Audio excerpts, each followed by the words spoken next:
बार की बात है, एक जंगल में एक चिंटू नाम का गरीब किसान चिड़ा रहा करता था। एक दिन चिंटू अनाज लेने के लिए बाजार गया तो उसको एक अपना पुराना दोस्त मीठू तोता मिला। अरे चिंटू भाई यहाँ देखो, यहाँ इस तरफ। अरे भाई मीठू, कैसे हो?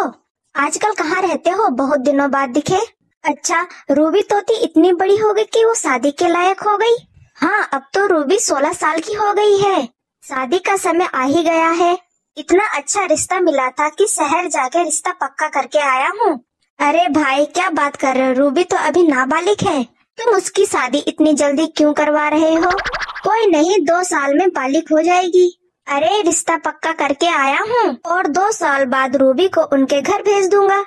इतना अच्छा मौका कोई नहीं छोड़ता। अरे भाई तू बता, तेरी लाडो चिड़िया कैसी है? वो भी तो बड़ी हो गई होगी। कितनी उम्र हो गई उसकी? लाडो तो 18 बरस की हो गई है। अच्छा, तो चिड़िया बालिग हो गई है। तो शादी का क्या सोचा तूने? शादी ना बाबा, लाडो पढ़ाई में बहुत अच्छी है। उसकी इच्छा है कि वो डॉक्टरी की पढ़ाई करे, इसीलिए मैं उसकी शादी अभी नहीं कर रहा। मेरी माने तो तुझे ऐसा नहीं करना चाहिए। तू सर से लेकर पैर तक कर्जे में डूबा हुआ है। डॉक्टर की पढ़ाई का खर्चा कैसे उठाएगा? अरे लाडो को इतना पढ़ाने लिखाने का कोई फायदा नहीं होगा। अगर कुछ बन भी गई तो तुझे क्या मिलेगा? ठेंगा। चिंटू को मीठू की बात का बहुत बुरा लगता है, लेकिन वो उससे कुछ नहीं बोलता।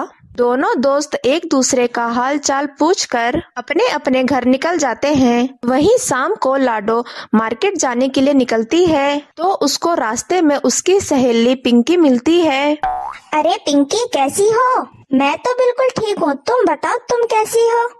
मैं भी बहुत अच्छी हूँ। क्या बात है, आजकल सिलाई कढ़ाई छोड़ दी?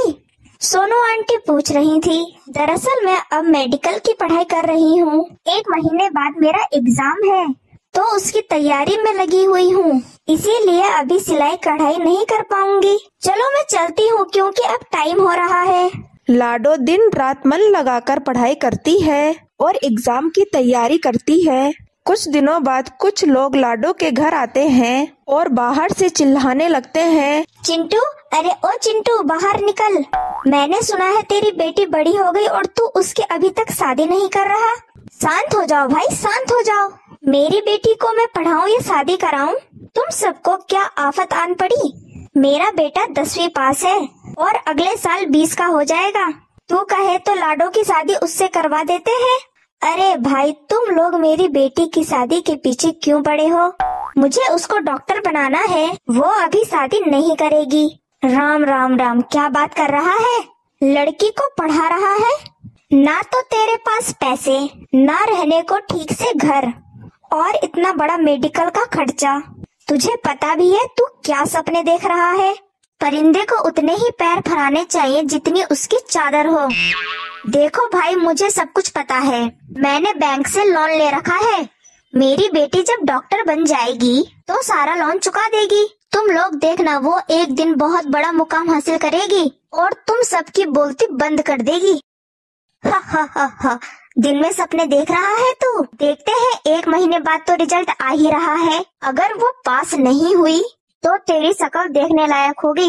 तब तक तो मेरा बेटा भी नहीं बचेगा शादी के लिए। इतना बोलकर वे सभी वहाँ से चले जाते हैं। घर के अंदर से लाडो सबकी बातें सुन रही होती है। लाडो को बहुत दुख होता है, लोग उसके पिता के साथ ऐसा बर्ताव कर रहे हैं। लाडो दिन रात मेहनत करती है और एग्जाम के लिए खूब पढ़ती है। एग्जाम देने के बाद उस दिन लाडो का रिजल्ट आने वाला होता है। चिंटू भागता हुआ अपने घर आता है और चिल्लाते हुए बोलता है, लाडो, अरे ओ लाडो, अरे बेटी लाडो, किधर हो? क्या हुआ पिताजी? तेरा नाम आ गया बेटा। देख, लिस्ट में तेरा नाम आ गया। यही नहीं, तुझे 25 लाख की स्कॉलरशिप भी मिली है। पूरे 25 लाख की। अरे मैं तो फूला नहीं समा रहा।